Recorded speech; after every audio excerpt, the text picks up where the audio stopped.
Okay, Warriors Nation, I need everyone to listen very carefully because we're about to have the same conversation for the third time, and my position has not changed one bit. Domantas Sabonis, the Sacramento Kings center, the supposed perfect target who's going to save our season and deliver one more championship to Stephen Curry. We've been through this twice already, and both times I made it abundantly clear.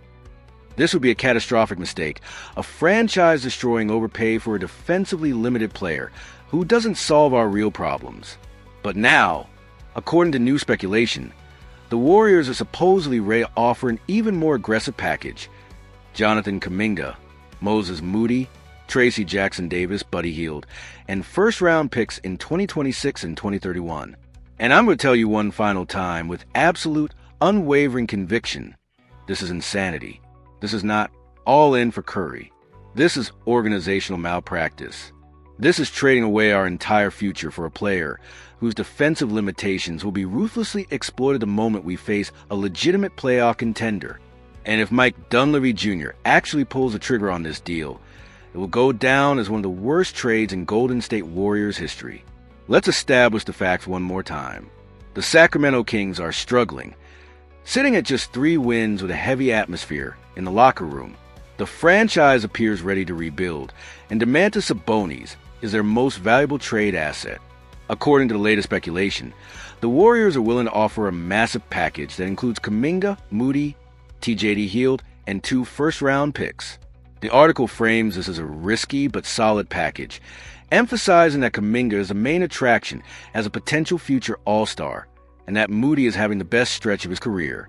The article goes on to paint a rosy picture of how Sabonis would fit with Curry. Handoffs with elite screens, inverted pick and rolls, fast transitions with precise passes. It highlights his 17.2 points, 12.2 rebounds, and 3.6 assists, emphasizing that he's not just a traditional big man, but an offensive organizer who's extremely compatible with the Warriors' ball movement system. And yes, those offensive skills are real. I'm not denying that Sabonis can pass, rebound, and facilitate. But here's what this article, like every other pro-Sabonis piece, conveniently ignores or downplays. His defense is a massive, glaring, playoff disqualifying weakness. The article admits that Sabonis is not an elite rim protector, but then immediately tries to soften the blow by saying he's strong, consistent with box outs, and knows how to position his body to minimize mistakes. That's classic spin. Not an elite rim protector, is a polite way of saying he can't defend the paint against modern, athletic big men. Consistent with box outs is code for he tries hard on rebounds but gets cooked in pick and roll coverage. In today's NBA, where playoff success is determined by your ability to switch, defend in space, and protect the rim against elite scorers, Sabonis is a liability. He's slow-footed. He struggles against pick and rolls. He can't contain guards on switches. And when we face teams like the Nuggets, the Lakers, or the Clippers in the playoffs, those weaknesses will be exposed and exploited mercilessly. Let's talk about the cost, because this is where the proposal goes from questionable to absolutely insane. We'd be trading Jonathan Kuminga, 22 years old, evolving scorer, viewed as a potential future All-Star. Moses Moody, having the best stretch of his career, showing aggression, consistency, and defensive maturity. Tracy Jackson-Davis, our young, developing center with upside. Buddy Hield, veteran shooter who provides spacing. 2026 first-round pick. 2031 first-round pick. That's not just our young core. That's our entire young core, plus our future draft capital, plus a veteran contributor. We'd be left with Curry, Draymond, Sabonis, and scraps. No depth, no young talent, no future flexibility. And if Sabonis gets injured, underperforms, or his defensive limitations cost us in the playoffs, which is highly likely, we'd have no path forward. We'd be stuck in expensive mediocrity with no way out.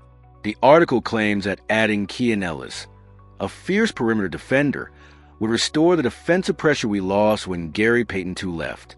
But Ellis is a role player, not a defensive savior. He's not going to compensate for losing Kuminga and Moody, 2 young wings with size, athleticism, and developing defensive skills. We'd be creating more holes than we're filling. The section titled, "Is it worth trading the future for 2 or 3 more real title chances now?" frames this as a reasonable gamble, but that's a false premise. Sabonis doesn't give us 2 or 3 real title chances. He gives us maybe one slightly better regular season, followed by a first or second round playoff exit when his defensive limitations get exposed. That's not a championship path.